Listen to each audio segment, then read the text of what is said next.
அவர் எம்எஸ்சியில் பேசியிருக்காங்க, நல்லபடியாக தான் இருக்காருன்னு சொல்கிறதா கேள்வி. அதாவது சென்னை தூதரகத்துலேருந்து சொல்கிறாங்க, அவங்க இப்போ ஃபாலோ பண்ணிட்டு இருக்காங்க, பேசிட்டு நான் உங்களுக்கு பண்ணுறேன்றதுக்காக நல்லா இருக்கிறதா சொல்கிறாங்க. ஆமாம், அது ஒன்றும் இதுன்னு சொல்லலை. நம்ம அடுத்தது தகவல் ஏதாவது வருதான்னு பார்ப்போம். இல்லை, அவங்க சொல்லிட்டாங்கன்னா எல்லாம் கரெக்டாக இருக்கும். நீங்கள் அதெல்லாம் ஒன்றும் கிடையாது. அவங்கெல்லாம் பார்த்துக்கிட்டு கரெக்டாக தகவலை வச்சு தான் சொல்கிறாங்க. இருந்தாலும் கம்யூனிகேஷன் பண்ண முடியாத ஒரு சூழ்நிலை இருக்கிறதுனால அவங்களால இப்போதைக்கு பண்ண முடியும். எந்த தகவலும் நம்ம இது பண்ணலை, நல்லா சேஃபாக இருக்குங்கிறதுனால சொல்லியிருக்காங்க. அதுக்கப்புறம் நம்ம பார்த்துக்கிப்போம். நேபாளத்திற்கு புனித யாத்திரை சென்ற பக்த கோடிகள் பேரிடர் இதனால பாதிக்கப்பட்டிருக்காங்க. அவங்களை உடனடியாக தொடர்பு கொள்ள முடியவில்லை.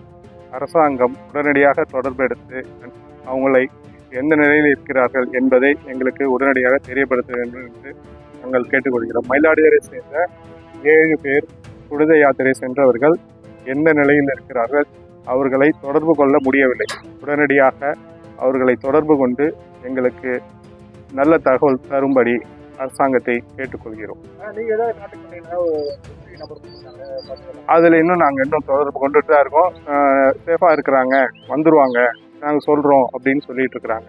ஸோ எங்களுக்கு உடனடியாக அந்த துரிதமாக எங்களை 7 பேரையும் சீக்கிரமாக ஒரு நல்ல தகவலோடு எங்களுக்கு தொடர்பு கொண்டு கிடைக்கணும்னு நாங்கள் கேட்டுக்கொள்கிறோம்.